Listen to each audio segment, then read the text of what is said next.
মহান আল্লাহ তাআলা বলেন, আপনি কি ওই ব্যক্তিকে দেখেছেন যে নিজের প্রবৃত্তিকেই নিজের ইলাহ বানিয়েছে? অর্থাৎ নিজের মনের ইচ্ছাকেই নিজের ইলাহ বানিয়েছে।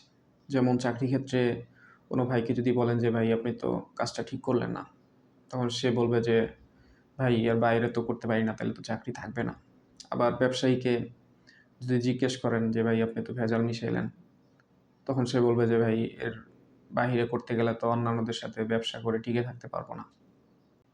এটা বিভিন্ন মানুষের ক্ষেত্রে বিভিন্ন রকম হতে পারে। কারো চাকরি ক্ষেত্রে, কারো ব্যবসা ক্ষেত্রে, কারো রাজনৈতিক ক্ষেত্রে। এই একই ব্যাপার কিন্তু শয়তানের ক্ষেত্রেও হয়েছিল। সে তার নিজের ইচ্ছাকে স্রষ্টার নির্দেশের উপরে স্থান দিয়েছিল। তার ক্ষেত্রে হয়েছিল সে অহংকার করেছিল।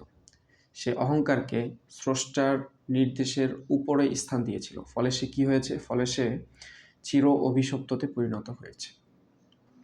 এখানে মনের ইচ্ছাকে যেই ইলাহ বলা হচ্ছে, প্রবৃত্তিকে যেই ইলাহ বলা হচ্ছে, এটা দেখা যায় না, কিন্তু এটার উপস্থিতি কিন্তু তার স্থানে ঠিকই আছে।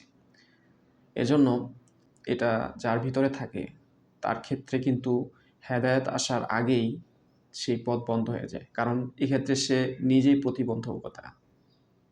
এজন্য পূর্ববর্তী মনীষীগণ বলেছেন, হয় তুমি আল্লাহর দাস অথবা তোমার নিজের নফসের দাস। এক্ষেত্রে তৃতীয় কেউ নেই।